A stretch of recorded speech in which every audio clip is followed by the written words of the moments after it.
في قناة أطلس يتجدد اللقاء بالجالية المغربية القاطنة في الخارج، ومعنا اليوم مجموعة أخرى من المواطنين نتوقف مع مساراتهم المختلفة، منهم الفنان ومنهم الرياضي ومنهم كذلك الفاعل الجمعوي. لكل هؤلاء نفتح المجال للحديث حول تجاربهم الشخصية في ميادين عملهم المختلفة، وكل واحد من هؤلاء له تجربة خاصة تميزه عمن سواه.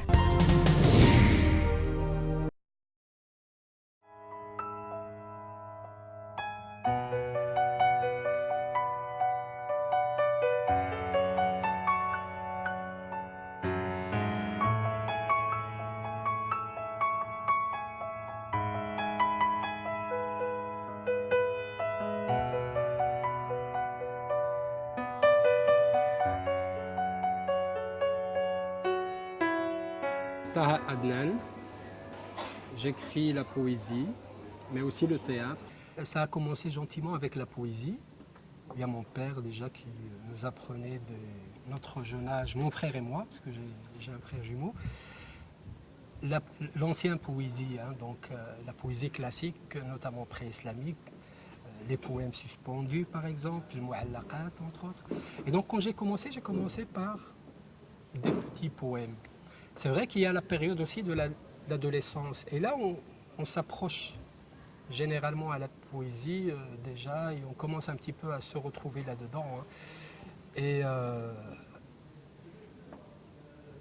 je suis resté dans la poésie tout en écrivant des articles par-ci, par-là, pour la presse, ou bien tout simplement des réflexions et des essais. Récemment, j'ai écrit un texte pour le théâtre monodrame, Bye Bye Gilou, qui est maintenant traduit en néerlandais, en français, en anglais, et qui sera justement mise en scène en 2013 par Michael de Kock, un homme de théâtre flamand.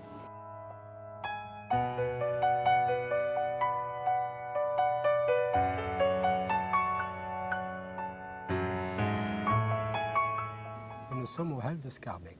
Ce soir, on va un petit peu parler belgétude en arabe. C'est vrai que la belgétude, ça reste un concept, surtout ici en Belgique, qui est basé sur l'exclusion ou la négation de l'autre. Moi, personnellement, je vois cette belgétude dans un cadre, dans un concept beaucoup plus dynamique, qui est basé sur la complémentarité, sur la diversité. Donc moi, citoyen belge d'origine marocaine, je peux me retrouver dans cette belgétude. Je peux apporter quelque chose à cette belgétude. Les arabophones de Bruxelles peuvent aussi produire de la littérature, qui peut être une littérature bruxelloise, belge et marocaine aussi. Et je crois qu'on apporte avec ça une dimension et une ouverture, et on raconte la ville, surtout cette ville patchwork à dimensions multiples qui est Bruxelles.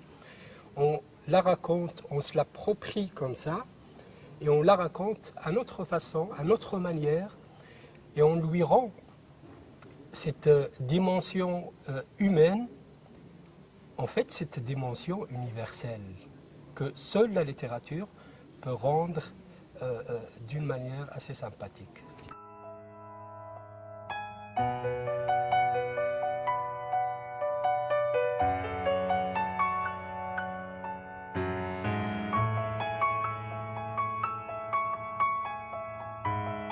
Ce soir, moi j'ai préparé un poème bruxellois que j'ai écrit d'ailleurs à la demande du festival Passaporta.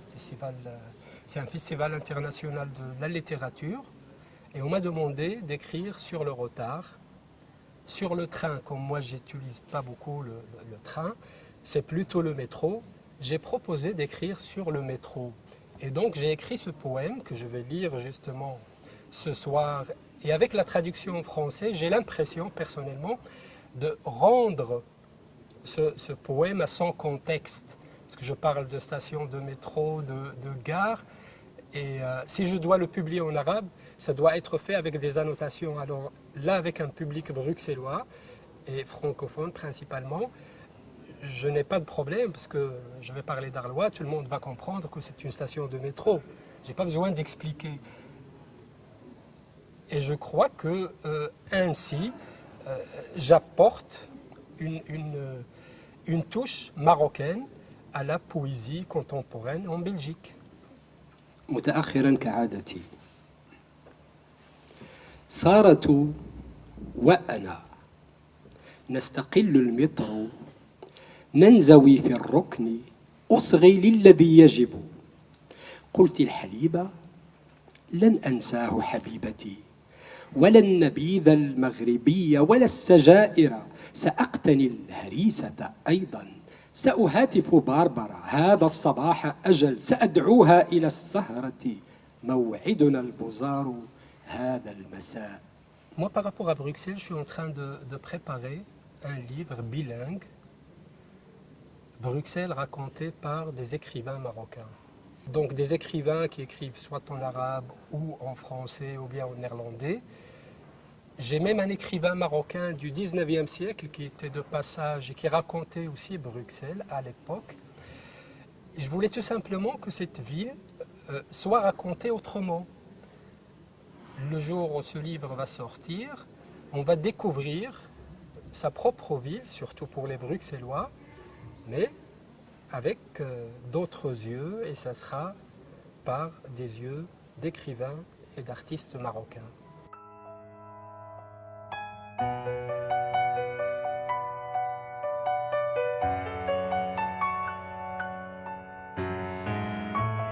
Aujourd'hui, on est à la gare de Midi, la plus importante gare de Belgique.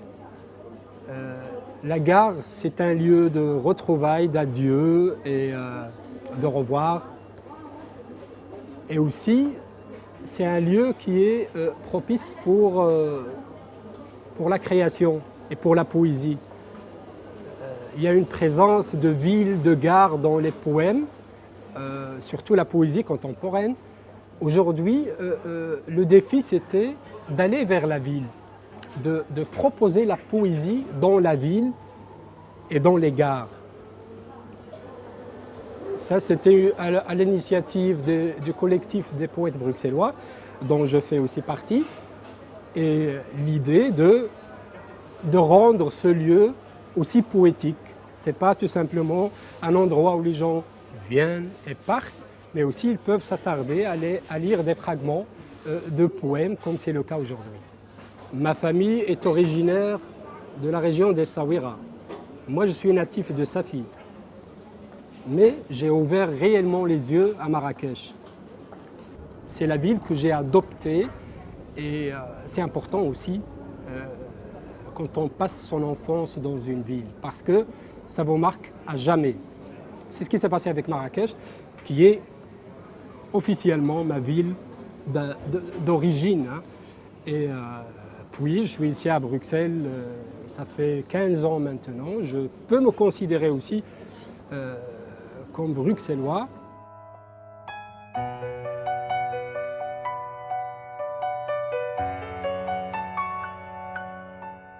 La double culture et la double appartenance fait que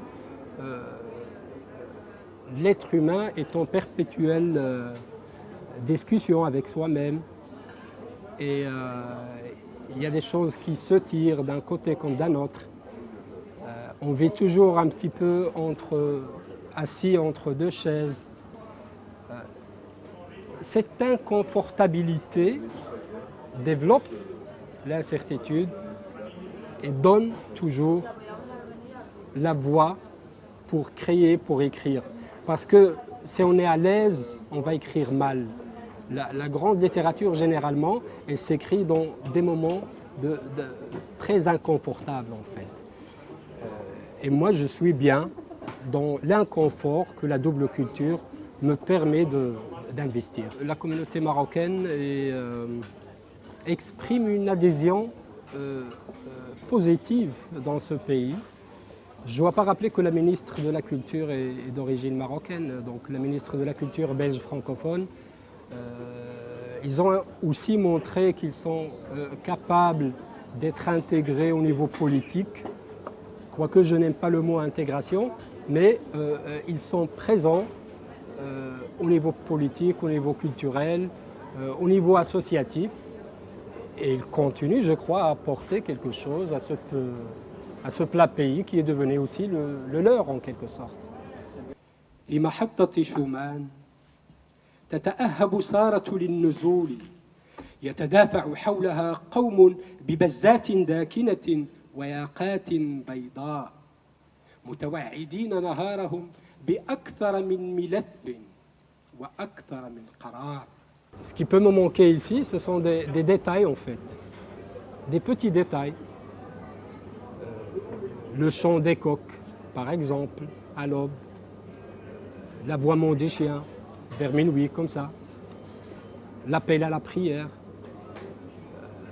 les au revoir des grands-mères avec des larmes. En fait, ce sont des petits détails. Et je crois que c'est ce qui fait aussi la vie. La vie est faite de petits détails. أنا القادم من جهة الشمس محنتي هذه البلاد المطيرة أنا القادم من جهة النخل هائم على وجهي في صحراء لا تشبه الصحراء أحصي خساراتي فلا تكفيني الأصابع تائه أجرجر أثقال روحي من المحيط الأطلسي إلى بحر الشمال تائه والحيرة عكازي أسأل الغيمة في عرض السماء متى نبتت لي الأجنحة